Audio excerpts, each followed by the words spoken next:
Okay, so today we're going to be taking a deep dive into some really heavy stuff. Probably a case you've already heard of. The abduction and murder of James Bulger. Yeah. This happened back in 1993 in the UK. And, it's a story that just continues to haunt people, even all these years later. I mean, it's just awful.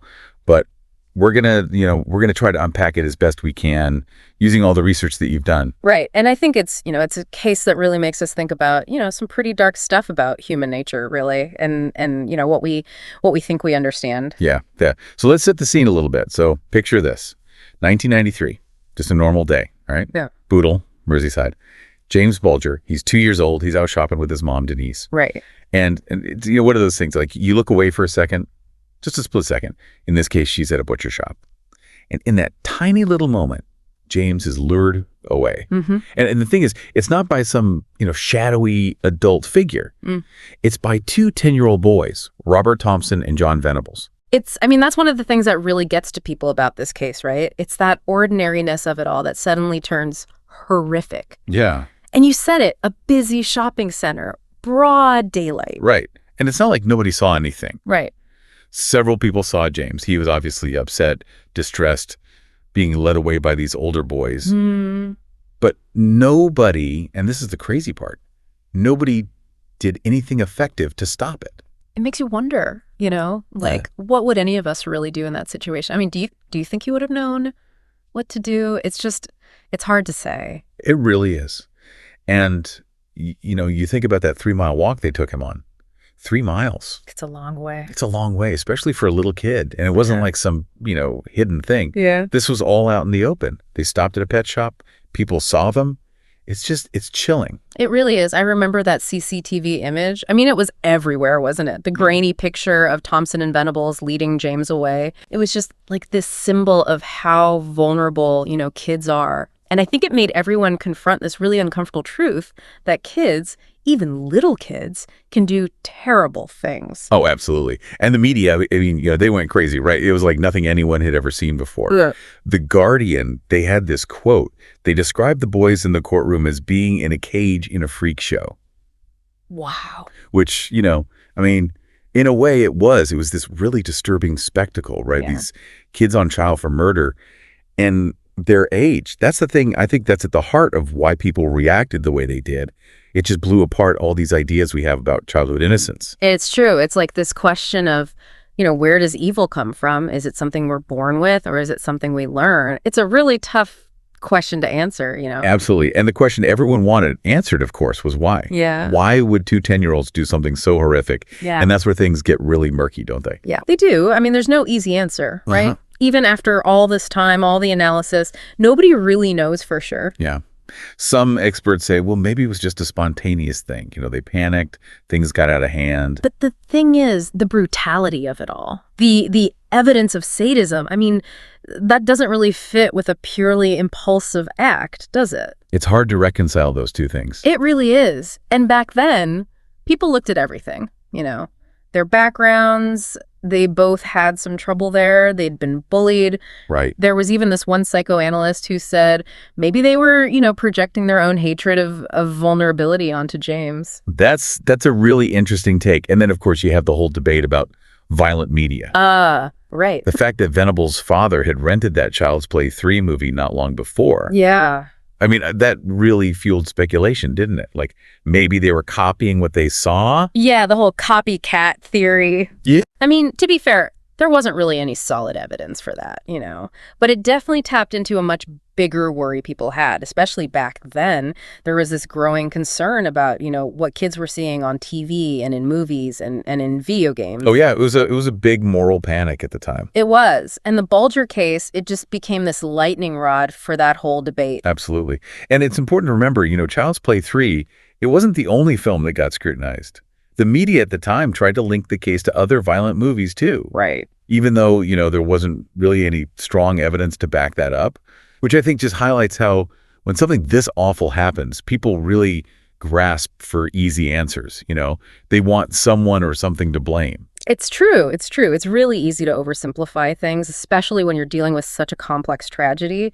It's crucial to be nuanced in our understanding, to look at all the different angles. Yeah, absolutely. Okay, so let's talk about the sentencing.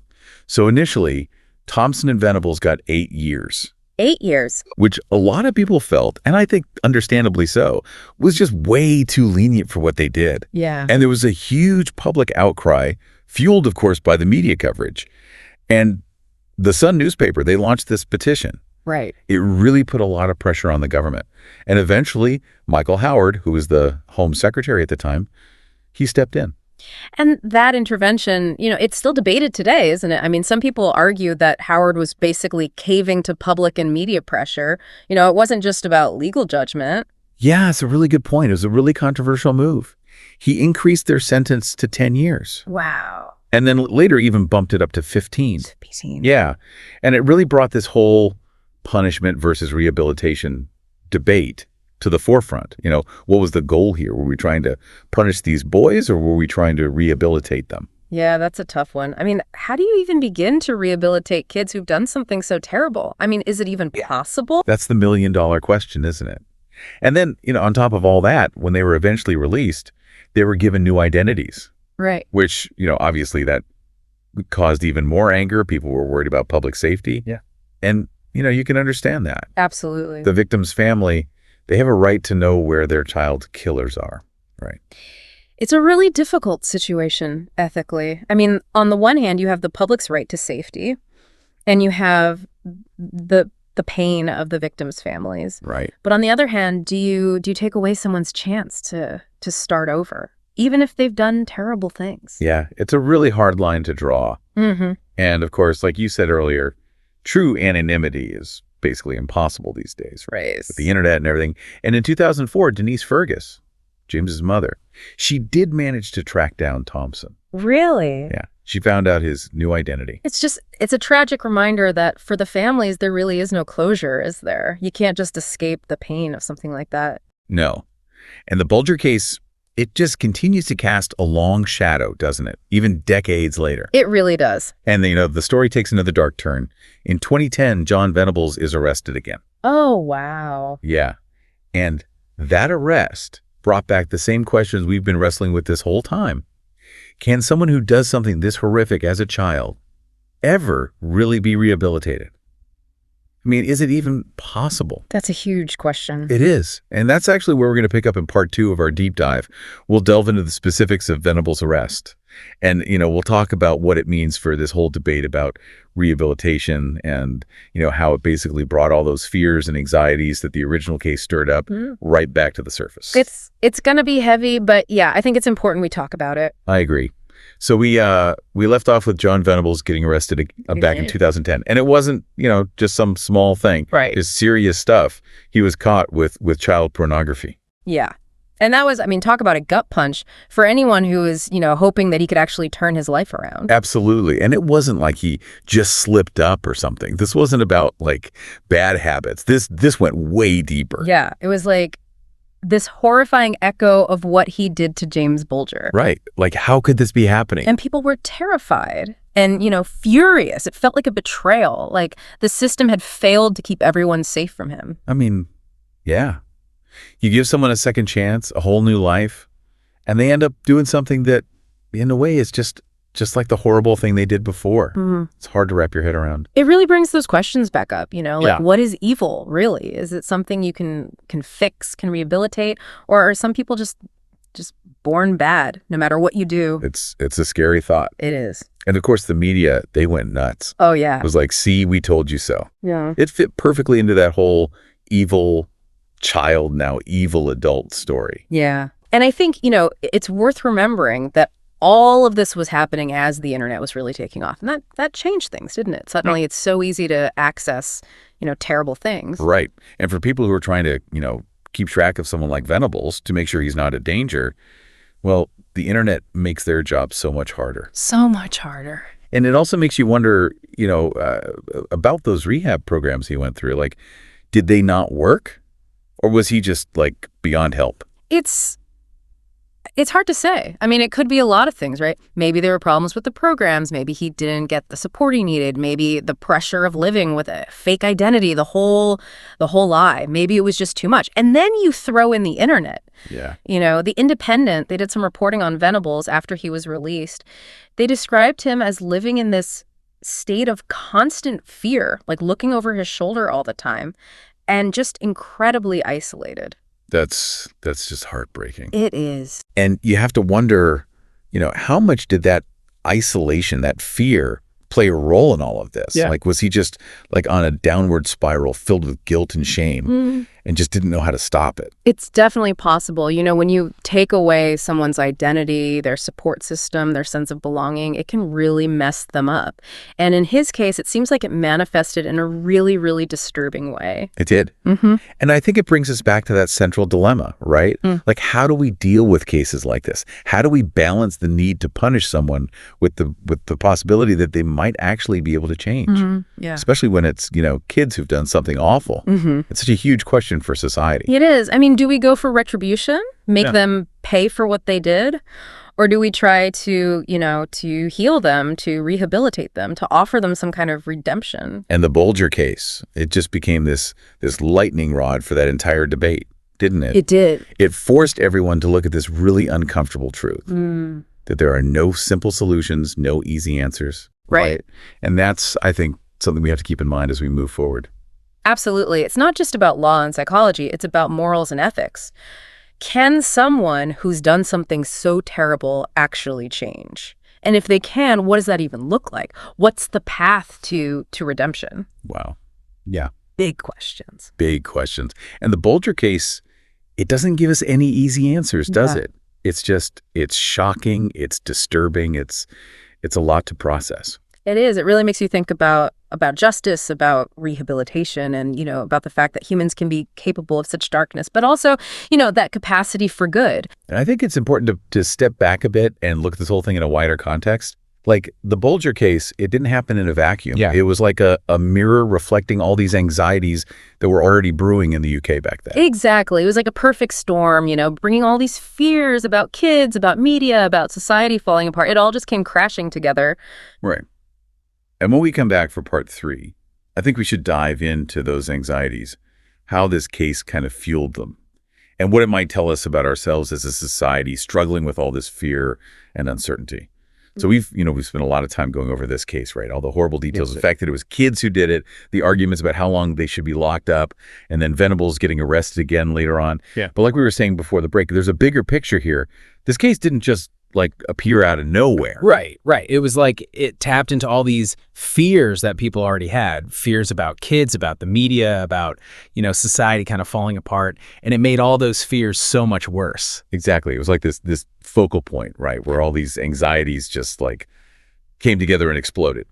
So let's start with one of the most basic fears, the one that I think really shook people to their core, the idea of evil children. The kids aren't actually innocent, that they can do terrible things. Yeah, it goes against everything we want to believe about childhood, right? And it's a fear that's been around forever. Like, you see it in old stories, myths, the bad seed, that kind of thing. But the Bulger case, it made it real. Like, it could happen anywhere to anyone.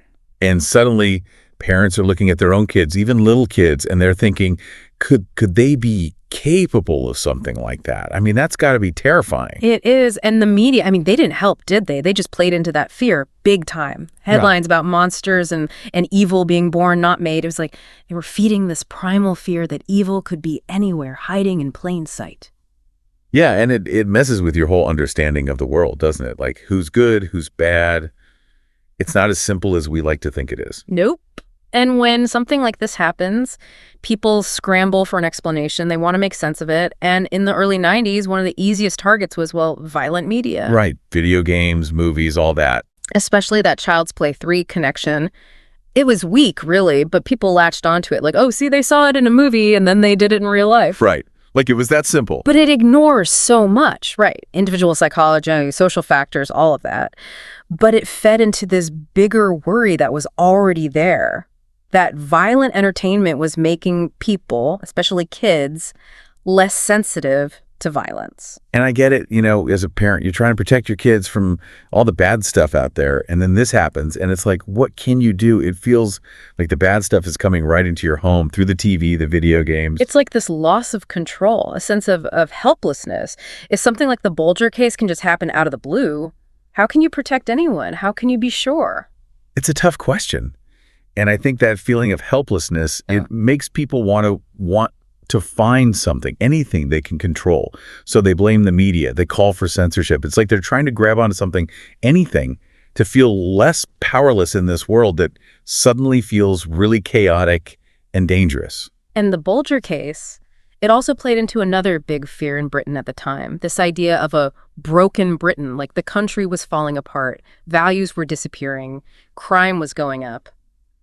And, this case with these two kids, they came from troubled backgrounds, right? Mm-hmm. And it just fit perfectly into that narrative. Like, this is what happens when society breaks down. This is what happens when we lose our morals. And the anger about the sentencing, it was about more than just the crime itself. It was about this feeling that the justice system was too soft. Like, it wasn't protecting people the way it should. Like, it was part of the problem. Yeah.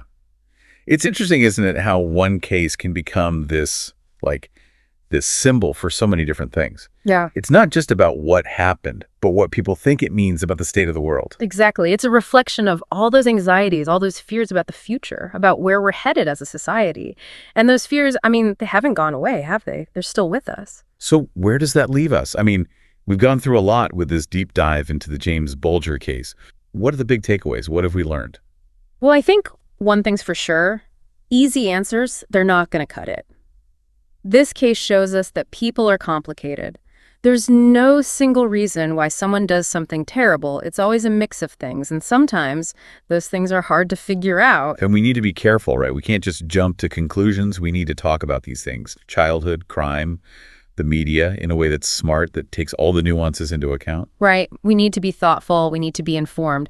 And the Bulger case, it also makes us look in the mirror, doesn't it? It asks us to look at our own fears, our own biases, the way those things shape how we see the world, how we react to tragedy. It's a case that makes us ask some tough questions, for sure.